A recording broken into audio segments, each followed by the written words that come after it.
Okay, imagine you're handed a thread so impossible. It honestly feels like a literal glitch in the laws of physics. We are talking about a material so exquisitely engineered, so fundamentally baffling, that top-tier scientists and megacorporations have spent literally over a century and billions upon billions of dollars desperately trying to steal its blueprints. And yet, this absolute miracle material isn't locked away in some high-tech underground military vault. It is sitting right now in your own backyard. 2,000. That is exactly how many of these microscopic threads you would have to stack tightly side by side just to match the width of a single, solitary human hair. I mean, it's practically invisible to the naked eye. It feels like absolutely nothing when you brush against it. But please, do not let its ghostly size fool you for a single second. Because if you were to scale this invisible thread up, let's say just to the diameter of a standard yellow number 2 pencil, and weave a net out of it, the math reveals something absolutely staggering. That net could catch a fully loaded Boeing 747 passenger jet in mid-flight. It would violently halt hundreds of thousands of pounds of roaring metal tearing through the sky without snapping. That's not science fiction. That is dragline silk spun by the completely ordinary garden spider. And in this explainer, we are going to decode the greatest biological heist in human history. Chapter 1. The Unbreakable Thread. To understand why this 380-million-year-old marvel has completely tormented materials scientists for decades, we have to look closely at its mechanics. First up, we need to clear up a massive misconception. When we say a material is strong, what do we actually mean?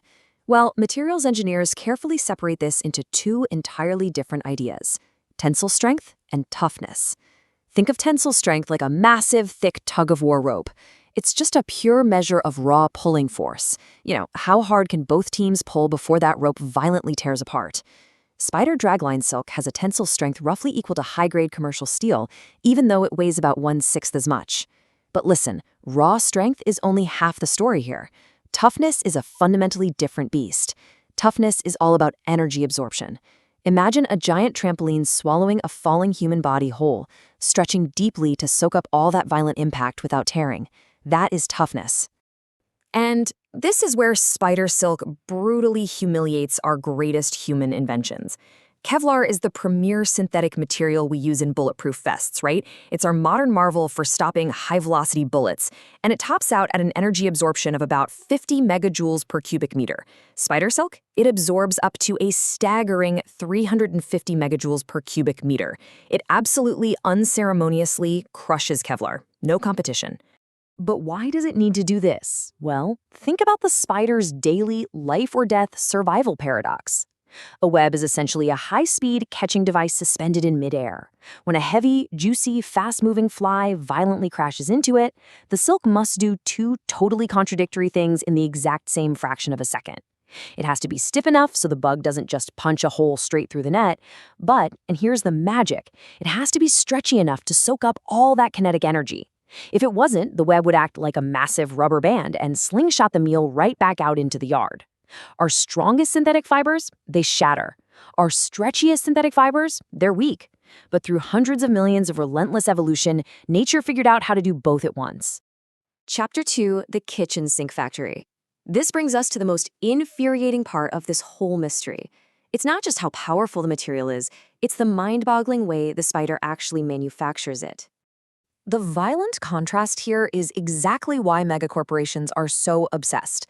To make our tough synthetic materials like Kevlar or carbon fiber, human industry relies on absolute brutality. We bathe ingredients in concentrated sulfuric acid. We build massive, towering furnaces burning at over 1,000 degrees Celsius. We use extreme, high-pressure environments that drain massive amounts of electricity. But the spider quietly works inside a squishy biological gland the size of a grain of rice. It operates at peaceful, everyday room temperature, normal atmospheric pressure, and its only solvent is water. Let's ground this in a real-world picture so you can truly grasp how crazy this is. What the spider is doing is the industrial equivalent of you walking into your kitchen, leaning over the sink, and building a world-class, indestructible steel suspension bridge cable using absolutely nothing but tap water and a couple spoonfuls of raw egg white. This ambient manufacturing process is the ultimate holy grail of green material science. Zero toxic waste runoff, zero massive energy grids, just pure, elegant biology putting human industry to shame. Chapter 3, the microscopic combo lock. So, how is the spider pulling off this kitchen sink miracle? We gotta open the biological vault and look at the highly protected secret ingredients. It all starts with a dense, watery soup of complex proteins called spidroins. These spidroins are the raw, unactivated ingredients. Picture them as long, tangled strings of beads just floating patiently inside the spider's silk gland, waiting for the perfect moment to be deployed. Now, the true secret to these spidroin proteins is their split personality. It's a dual nature architecture. Some sections are densely packed with amino acids called alanine. When triggered, these alanine sections violently snap together into incredibly tight crystals known as beta sheets. Think of these crystals as rigid steel rebar. That's your massive raw strength. But surrounding this microscopic rebar is a highly tangled, flexible web of loose loops called the amorphous matrix. These act like thousands of tiny, highly elastic rubber bands, giving the silk its incredible stretch. So you get total strength from the rebar and total stretch from the rubber bands. But here is the massive, deadly problem the spider faces every single day. If those steel rebar sections were to snap together too early while there's still liquid inside the spider's body, the silk would crystallize solidly inside the gland. It would be exactly like industrial cement fully hardening inside a mixing truck long before it ever reaches the construction site. It would instantly clog the gland and kill the spider. So evolution created a highly secure chemical lock. By keeping the inside of the gland at a very high pH level and packed with specific guarding salts, the spider keeps the spidronins in a strict state of suspended animation. The ingredients are fully loaded but chemically locked, absolutely forbidden from assembling until the exact right moment. Chapter 4, Cracking Nature's Code. And that perfect moment, that happens right here.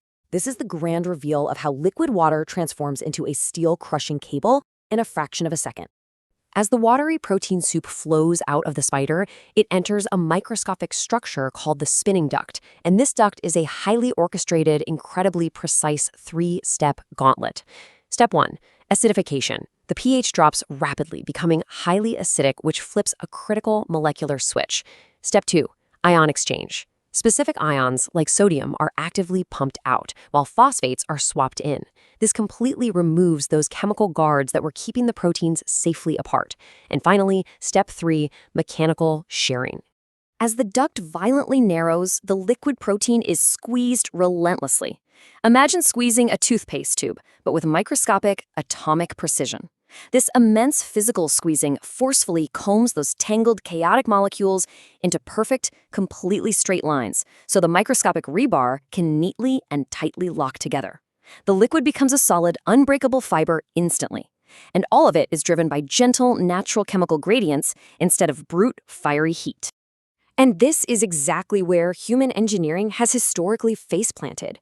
For years, scientists mistakenly thought the secret was just getting the ingredients right. I mean, we went to extreme lengths. We inserted spider silk genes into goats. Literally, spider goats. It sounds like a B-movie, but they actually produced silk proteins in their milk. We brewed spiderings in massive vats of genetically modified yeast and bacteria. But producing the liquid protein was the easy part. Without the spider's highly evolved spinning duct to precisely squeeze and chemically treat that liquid, our attempts just resulted in weak, misaligned artificial crystals. We successfully manufactured the rebar, yeah, but we were just tossing it randomly into the concrete instead of laying it out in careful structural rows. But if and when we finally master this biomimetic spinning duct, the real-world stakes are going to be world-changing. Spider silk is fully biologically compatible, meaning the human immune system doesn't reject it. We're talking about indestructible surgical sutures that seamlessly integrate into the body. We're looking at using silk as microscopic scaffolds so surgeons can guide severed nerve cells to naturally regrow. We're talking about lightweight aerospace armor that saves countless lives and millions of gallons of fuel. And imagine completely replacing our toxic petroleum-based fast fashion industry with totally biodegradable textiles grown directly from water. 7.